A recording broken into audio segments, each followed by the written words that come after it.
Hey, good morning, team. Jeff Nell here, reporting, and it's not live. Um, to be honest, none of my videos are live. I just say reporting live, but all of my videos within reason are typically one shot. So I'll say this: I had a fantastic video, didn't hit the the buttons properly, and it didn't work out. So here is what we have, like a reenactment, because I felt like this was a great video, and I'll try to keep it swift, but I'm very passionate, and I might honestly do a few videos on this topic. But if you know me, which some of you do, and some of you don't, some of you believe you do, but some of you don't. um, I am very, like, I have an aberration. We'll go with that. I don't like labels at all. And I recently got some coaching, nonetheless, from reading a book. And I believe that I don't necessarily dislike labels as much as I believed. I think I just dislike the lack of creativity in a lot of the labels. The bald guy, the black guy, the guy with the beard, whatever the case may be, those are labels that lack creativity. And, even, bigger things, whether you're an introvert, extrovert, ambivert, all that good stuff. While those are not bad labels, I feel like we generalize too much and want to fit in a label and make the labels a little bit more lazy than they were actually meant to be. um, because I feel like everybody has like this great story. Everybody has experiences. Everybody has their gems of knowledge and whatnot that can be shared with others. And unless the average person is given a stage or a platform, some of those stories and experiences are never shared. Some of that great knowledge is never shared. And that can only come out if given the opportunity for a lot of people. A lot of people won't just take that opportunity as we have the power to do. And typically the person or the people who have that ability to take it typically commandeer the conversations and don't give other people that opportunity. And the people who don't necessarily take that opportunity aren't necessarily in a position or have a desire currently to share, because the thoughts may not be as organized or as readily available. You look at the human mind like going through a file cabinet. If your mind isn't organized, then it's more difficult for you to share your message and to um, articulate your story and experiences. Um, so yeah, I'll say that. Like maybe I'll talk more on or further on labels at a different time. Oh yeah. So with labels, taking it from exterior labels and things of that nature, and even like the introvert extrovert stuff, properly labeling our emotions is something that has been on my mind lately, and it was enhanced through reading this new book that will probably be a part of the Friday night book suggestion soon. But it talked about how we don't properly label our emotions, and emotions are typically looked down upon. Where everybody's trying to maintain this stoic personality. Where you're not affected by other people, but yet we are. And if we can change our vantage point, our perception of emotions, and be more vulnerable, shout out to Brene Brown, um, then we can better mitigate our emotions. And it starts with properly labeling our emotions. Um, Oftentimes, whether it's happiness, sadness, fear and anxiety, anger. A lot of times we just group these different emotions into one category. And, like we might say, like, oh, I have anxiety. I have anxiety. And you very well may have anxiety. So I'm not trying to diagnose you or minimize what you're going through. However, a lot of times it might not be anxiety, as an example. It might be panic. It might be fear. So we have to learn how to properly label our emotions, and in turn, we can better mitigate and manage those emotions. Because if we don't, what this book did that blew my mind, it talks about, like, if we are managing more than one emotion at one time, it almost immobilizes us. It freezes us. Like, we're not able to manage effectively two emotions at a time.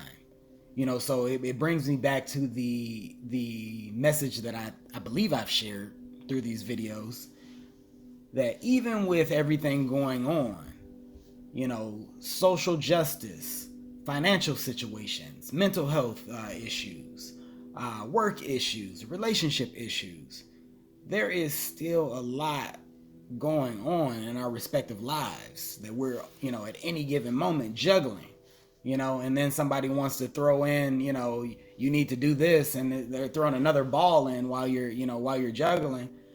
And, it's not easy, so with proper labeling to start the conversation, you can begin to understand how you're truly feeling and work on that one emotion so that you're not frozen or immobilized from actually making progress in terms of getting out of the labyrinth.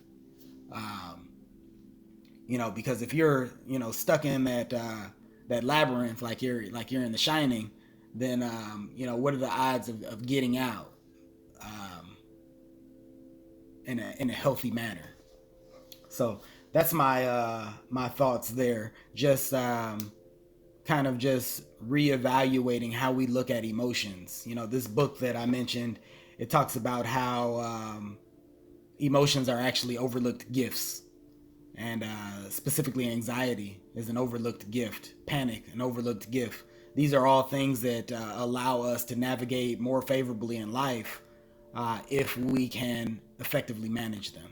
So that's that, which brings me to, with effectively managing, it brings me to balance. And I feel like in life we lose sight of how important balance is. With everything that's going on, everything's so polarizing, and everything is, so faction oriented. Like, we have to be on this team, we have to be on that team. Oh, my team supports this, that team supports that. And really in life, it's just all about balance. I'll put it in terms of like quotes that we hear and sound bites that we hear.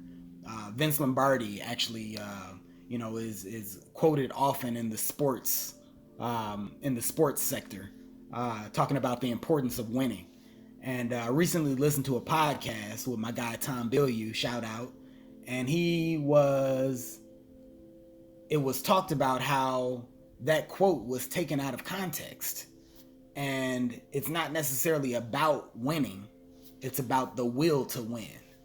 There's actually value in losing. There's value in not winning, because you learn how to get better, you adapt, you grow, you enhance yourself. So I think it's important that we really take a deep dive into some of the quotes and things and sound bites that we listen to, because it's just, sometimes we use those quotes and sound bites just to support our opinion. But if you read that next sentence or the sentence that preceded that quote, it puts it into a totally different perspective. And as good as messages are, as good as a book is, well, I won't say a book. As good as a soundbite is, as good as a quote is, as good as a Facebook status is, it's always missing some level of context, and that context generally has to do with balance. Because everything can be taken out of context, and everything can have a certain level of toxicity to it. So, as an example, you see the T-shirts and the memes and everything else about good vibes only, and having a positive mindset and things. And while I encourage, that a positive mindset and a growth mindset, we have to have balance. And the negative vibes, as an example, aren't necessarily as bad as we make them seem if we're learning from them. It can actually enhance the good vibes. It's just that you can't live there. You stick and move. You understand how, you understand that particular situation, that particular feeling, and learn how to navigate through it. And it makes you stronger, and it makes you more consistent in those good vibes. So and then with the good vibes only, and the positive mindset and things, you kind of have the ability to rub people the wrong way, because there is a certain level of toxicity to it if you're not being realistic, as an example. And even more importantly than rubbing other people the wrong way, you kind of rub yourself the wrong way. So let's be mature this morning, okay? So I'll leave you with that. I don't want to take up too much of your time. Hopefully this resonated. I'm pretty passionate about it, and I may talk more about it depending on the engagement that I get, both on those and behind the scenes. Honestly, I'm pretty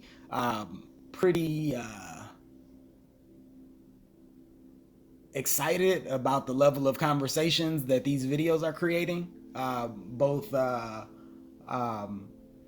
visually or publicly, and then behind the scenes. It's pretty cool. So I enjoy that.